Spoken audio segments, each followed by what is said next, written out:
Sera toujours m'épater.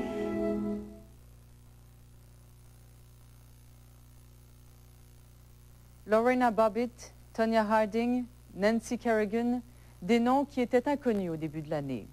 D'autres plus connus, Michael Jackson, O.J. Simpson.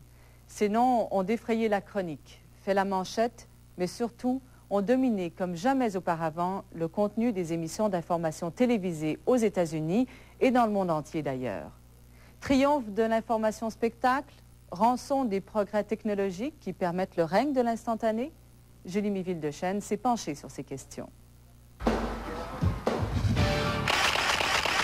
Rarement l'Amérique aura-t-elle connu une année aussi fertile en faits divers sensationnels.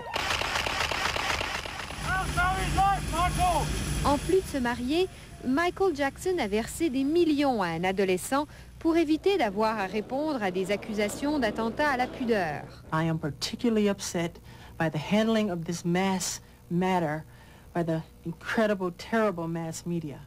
Michael Jackson, qui tout au long de sa carrière s'est servi des médias pour faire circuler toutes sortes de rumeurs propres à mousser la vente de ses disques, voyait tout d'un coup cette machine se retourner contre lui. Mais cette affaire, tout comme celle d'O.J. Simpson, ont aussi gravement entaché la réputation du journalisme américain. Car plus que jamais, les médias ont versé des sommes astronomiques pour des témoignages plus ou moins douteux. Je suis tout à fait contre le paiement pour les sources. Et là, c'est l'influence des tabloïds. Là, c'est vraiment... on peut toujours trouver quelqu'un à dire n'importe quoi. Ça peut vraiment ruiner le journalisme américain. Pour raconter son histoire, le chauffeur de la camionnette transportant O.J. Simpson s'est fait offrir $1 million. Crime, sexe, déchéance d'un héros, 95 millions d'Américains ont regardé cette poursuite en direct. L'influence des tabloïds, des émissions à sensation comme Hard Copy, mais aussi la télédiffusion des procès aux États-Unis ont poussé les grandes chaînes à accorder une importance démesurée à l'affaire O.J. Simpson, au détriment des nouvelles dites sérieuses. ABC a consacré toute une émission à l'ami de Nicole Brown Simpson. NBC a mis la main sur les enfants d'O.J. Simpson. Avide de codes d'écoute et de revenus publicitaires, 19 chaînes de télé se sont accréditées pour suivre les démêlés judiciaires de l'ex-joueur de football, publiant souvent de fausses rumeurs. Vous êtes déjà au milieu du monde de spectacle, quoi. Et c'est le plus grand spectacle dans le monde du spectacle où la télévision, il y a beaucoup de concurrence entre les chaînes de télévision. La presse écrite a suivi le mouvement. 27 000 articles en 4 mois sur le cirque médiatique de Los Angeles, à un tel point que la liberté de presse a commencé à empiéter sur le droit à un procès juste. I'm so saturated by the irresponsibility of the media. Ouvertement critique de l'irresponsabilité des médias, le juge Ito s'est pourtant laissé lui aussi prendre au jeu en accordant une longue entrevue à une de ses chaînes locales accusée de sensationnalisme. Le crime paie. Des livres sur le scandale font la manchette. L'amie de l'accusé, Paula Barbieri, pose pour le Playboy.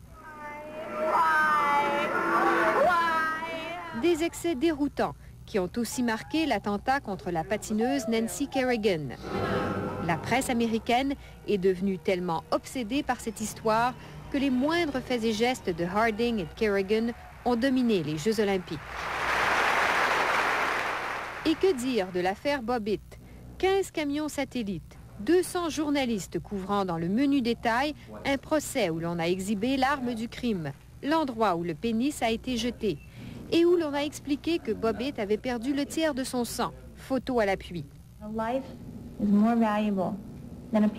La vie a plus de valeur qu'un pénis, a expliqué l'avocate de Lorena Bobbitt. La presse dérive peut-être, mais le public américain, les sondages le montrent, était rivé au petit écran. Un moment extraordinaire de 1994, les Jeux d'hiver de l'île Hammer en Norvège. Le Canada s'y est illustré comme jamais, 13 médailles, un record, Et c'est beaucoup grâce aux athlètes québécois qui en ont rapporté 9. Je vous propose de revoir les exploits de nos athlètes.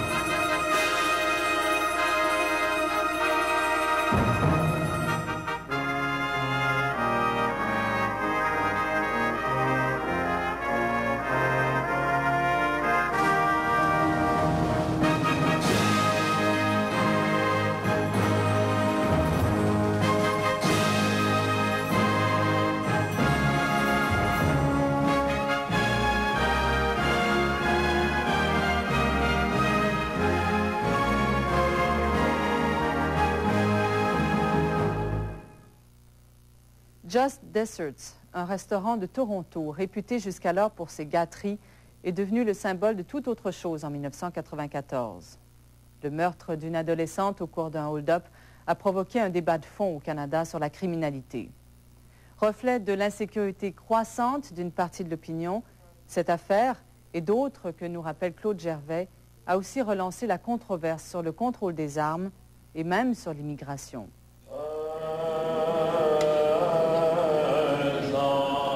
Celle qu'on pleure en ce matin d'avril s'appelle Georgina Leimonis, une jeune fille calme et sans histoire, abattue froidement dans un restaurant à la mode du centre-ville de Toronto. Que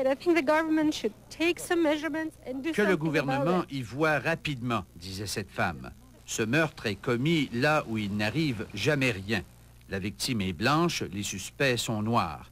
C'en est trop pour Toronto la pure qui craint de devenir la Chicago du Nord, de ressembler aux grandes villes américaines où posséder une arme à feu est devenu un mode de vie. In this service, we will move from woe to hope. Un mois plus tard, un jeune ingénieur britannique en stage au pays tombe sous les balles d'automobilistes qui s'amusent à tirer au hasard sur tout ce qui bouge. Un geste insensé, dit le père de la victime.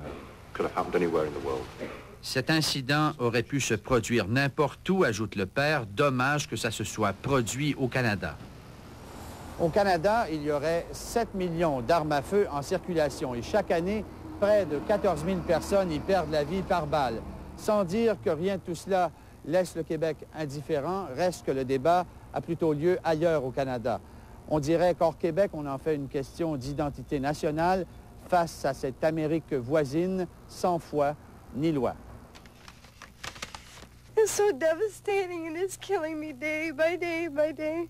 Des parents dévastés par la perte d'un enfant prennent l'avant-scène de la lutte pour bannir les armes à feu, comme ce policier marqué pour la vie par ce qu'il a vécu. Moi, je suis une victime d'une arme à feu. Je suis pas un statistique, je suis un être humain. À la campagne, sur les fermes, beaucoup dans l'ouest du pays, avoir une arme, s'en servir pour éliminer la vermine, c'est un mode de vie hérité des pionniers. Don't blame us! Don't blame us! We are not out to take away your hunting rifles. Menteur, menteur, lui crient les manifestants qui se disent d'honnêtes citoyens.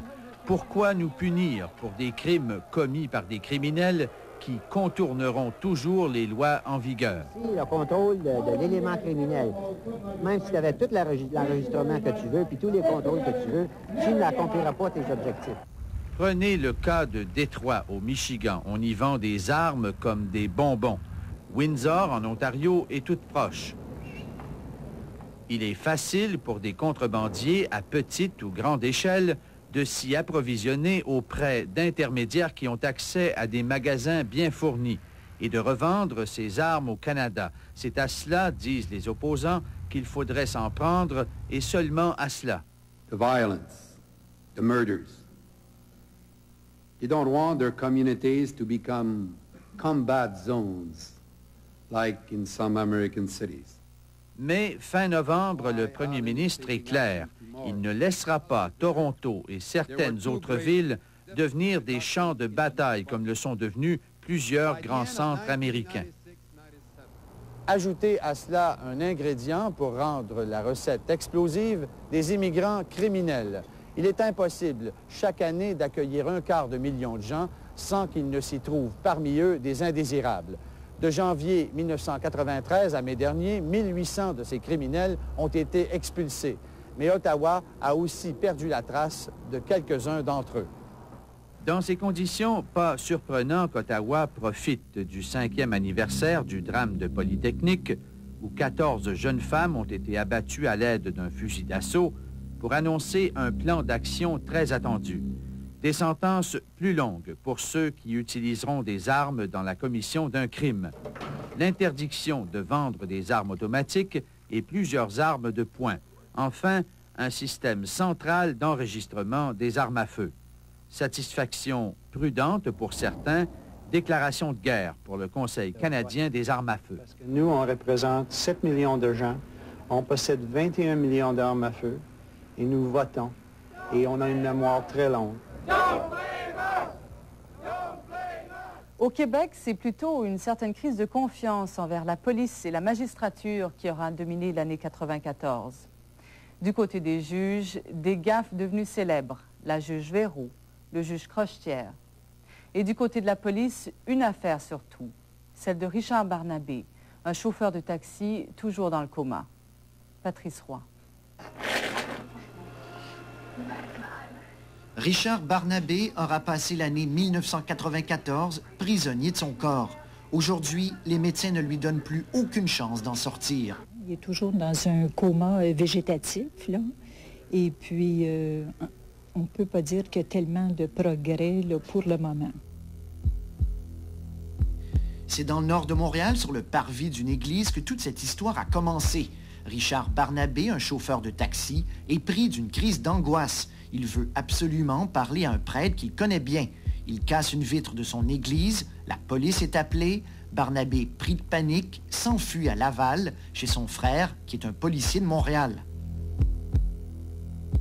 Barnabé est ensuite conduit au poste 44. Il marche, mais saigne au visage. Des témoins le voient ensuite dans la cellule numéro 3 du poste, menotté et calmement assis. Or, vers 4h30, des policiers veulent procéder à une fouille. Et après des manœuvres d'immobilisation effectuées par au moins 4 policiers, Barnabé fait un arrêt respiratoire, puis cardiaque. Il a le nez, les joues et 3 côtes de fracturées. Il plonge dans un profond coma. Il respire par lui-même, là, mais son cerveau, c'est fini. Donc, il peut rester dans le coma très longtemps ou devenir légume. L'affaire Barnabé venait d'éclater, une bombe qui secoue la police.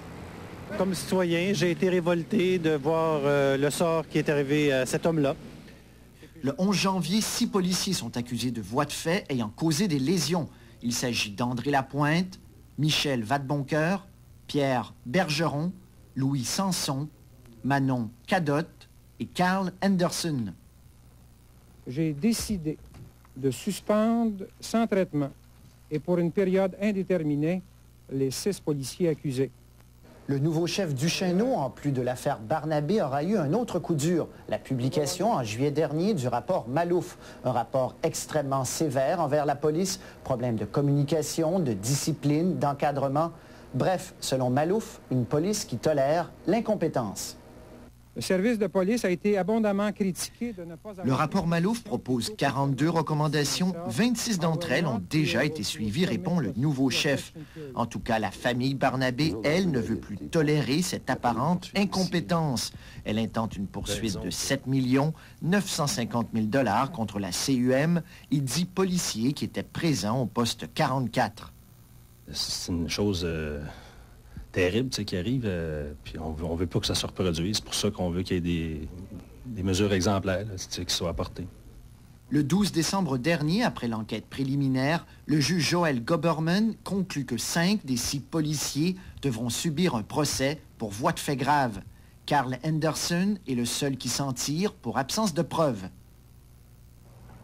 Le 4 janvier prochain, on connaîtra la date du début du procès. Une histoire qui est loin d'être terminée.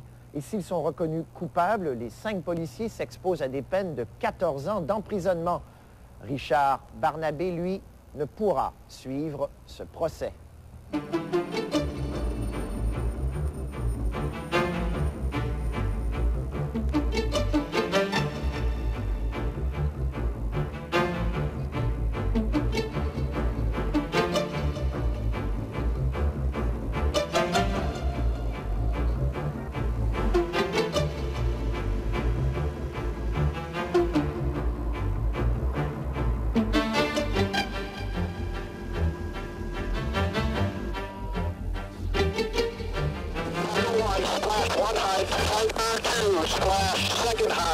Nobody's there.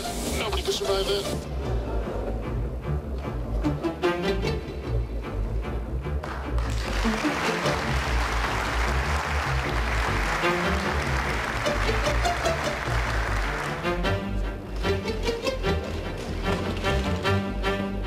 Moi, c'est l'affaire Barnabé.